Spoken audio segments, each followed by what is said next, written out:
নির্বাচনকে ঘিরে সীমান্ত এলাকায় বেড়েছে অস্ত্রের চোরাচালান। এর প্রভাব পড়তে পারে ভোটের মাঠে, আশঙ্কা করছেন প্রার্থী এবং সাধারণ ভোটাররা।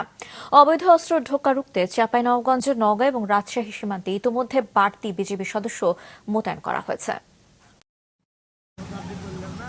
সংসদ নির্বাচন সামনে রেখে রাজশাহী, নওগাঁ, জয়পুরহাট ও চাঁপাইনবাবগঞ্জ সীমান্তে নজরদারি বাড়িয়েছে বিজিবি। তবে স্থানীয়দের অভিযোগ, টহল বাড়লেও এসব সীমান্ত দিয়ে অবৈধ অস্ত্র ঢোকা বন্ধ হয়নি। অস্ত্রের চোরাচালান হয় গভীর রাতে। নিরাপত্তা ব্যবস্থা জোরদার, অপরাধ দমন ও সীমান্ত পরিস্থিতি স্বাভাবিক রাখতে আধুনিক তথ্য প্রযুক্তি ব্যবহারের কথা বলছে বিজিবি। নির্বাচন উপলক্ষে সকল সীমান্তবর্তী বিওপিতে আমাদের পর্যাপ্ত জনবল, প্রযুক্তির ব্যবহার, সার্বক্ষণিক digital monitoring, body on camera, night vision device, thermal imaging device ইত্যাদি স্থাপন সহ দায়িত্বপূর্ণ এলাকার প্রায় শতাধিক স্থানে আমাদের স্থায়ী এবং অস্থায়ী চেকপোস্ট স্থাপন করা হয়েছে, যার মাধ্যমে বিভিন্ন ধরনের তল্লাশি কার্যক্রম চলমান রয়েছে। মেহেরপুর জেলার 96 কিলোমিটার সীমান্ত দিয়েও আসছে অবৈধ অস্ত্র।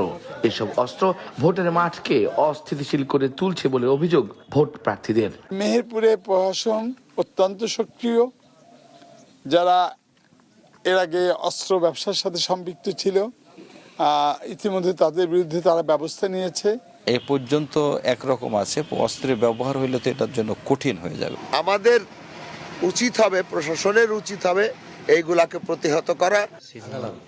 শুধু সীমান্ত দিয়ে অস্ত্রের প্রবেশ নয়, 5 আগস্টের পর থানা থেকে লুট হওয়া অস্ত্র পুরোপুরি উদ্ধার না হওয়ায় সেগুলো নিয়েও শঙ্কিত ভোটাররা।